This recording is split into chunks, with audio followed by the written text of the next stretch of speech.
The Selfish Path to Romance. Download Chapter 1 for free at drkenner.com. Sandy, you're having some problems with a neighbor? I am. Yeah, what's going on?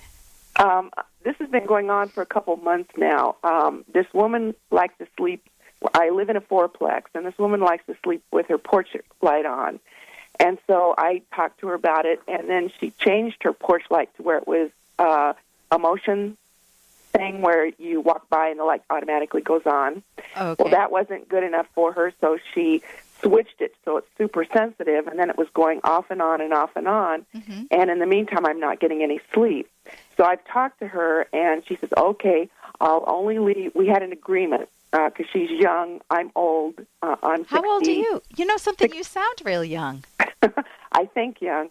I'm 61, Good. and she's in her 20s. And so what she did was she would we had an agreement. I know she stays out late, so I said, okay, you can leave your porch light on until you get home, which is usually around 1:30 or 2. Mm-hmm. And then after that, she started leaving her porch light on all night. Well, this week I got 4 hours sleep, and so at 3 o'clock in the morning... What do you do for a living that it's real critical for you?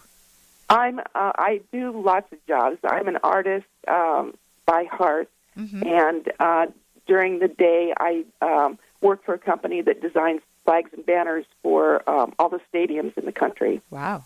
Okay. And I need my sleep. Yeah. So I'd only had 4 hours sleep. I kept calling her. She wouldn't answer her phone.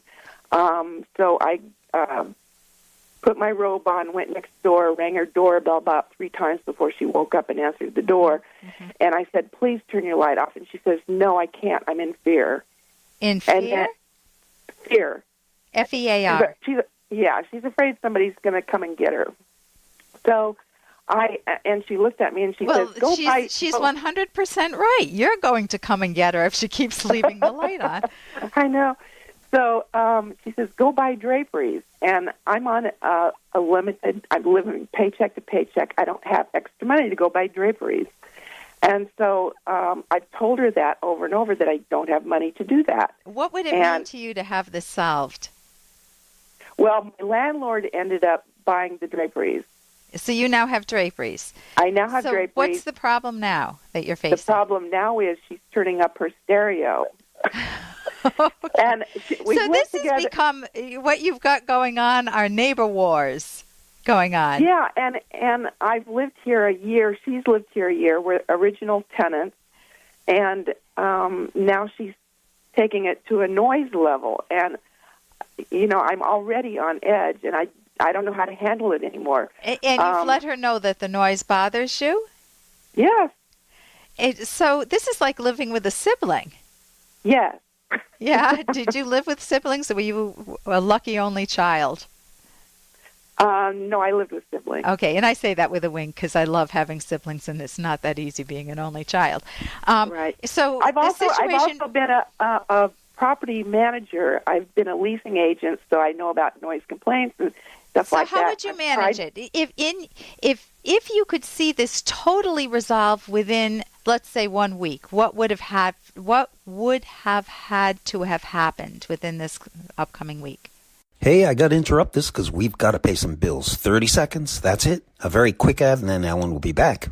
Many romantic partners have complaints like, I live in the shadow of my husband's life, or I feel invisible to my girlfriend. These are common complaints, but you never want to betray yourself in a romantic partnership. When both partners value themselves and are lovingly honest with one another, romance flourishes. Discover the secrets to lasting love in this liberating book, The Selfish Path to Romance, by Drs. Edwin Locke and Ellen Kenner. That's The Selfish Path to Romance on Amazon or selfishromance.com.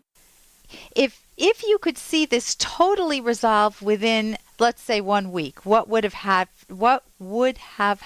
to have happened within this upcoming week? Well, if I were the person in charge of the complex, I would give them a 3-day notice to cease. Okay, to keep the noise level down. And do you think it's an anxiety disorder that she has, or do you think that it's a power struggle, like a passive-aggressive type thing? Okay, you got your drapes now, but now I'm going to put up my music. Right.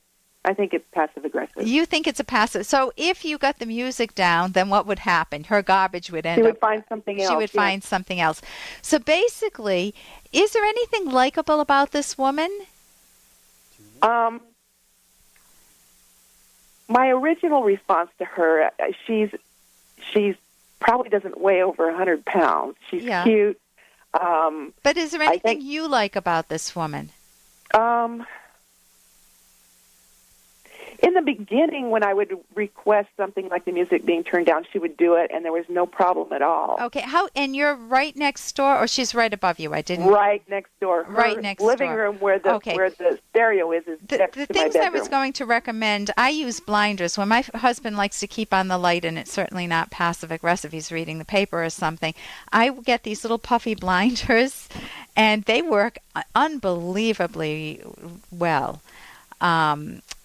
You know what I'm talking about? Just the iPads that you can get. Right. And I got them at TJ Maxx. They were very inexpensive. But it sounds like you've solved that with the drapes. I did. The noise problem, you can either put on light music for yourself or you can invite her down. Because if you don't have a conversation, if you have the conversation where it's, you better do what I want, even if it's, packaged very delicately, if you invited her for tea and said, what are your thoughts on how to solve this? Try to engage her cooperation on it, or just go for a walk with her or something. I was out today walking with a neighbor that I rarely walk with, but it was really nice to touch base and to have a neighborly feel to it. If you both had where do you live? In Berkeley. Oh, okay. I was going to say, if you both had a huge snowstorm and you had to shovel together and do something and bake bread together, it would break the ice again. But you want to have some method to try to connect with her to address her needs of having the music, but still reach a reasonable solution for yourself. So you need to brainstorm. For more Dr. Kenner podcast, go to drkenner.com and please listen to this ad. Here's an excerpt from The Selfish Path to Romance by Drs. Kenner and Locke. Here are some examples of poor communication. You are so rude. You are so messy. You're a big know-it-all. These insults may be even a little more biting. You're an idiot. You're a loser. You're useless. What a jerk you are. When such statements are thrown at you, your mind automatically signals a warning alarm. I am under attack. The attacked partner may immediately withdraw in hurt, shock, and frustration, or they may counterattack, blaming the attacker for any and all problems. Instead of mutually exploring your differences or working to clarify misunderstandings, your mental energy is consumed battling one another. Real communication ceases and nothing gets resolved. Such battles can also end in withdrawal, emotional distance, and even estrangement. Download Chapter 1 for free at drkenner.com and at amazon.com.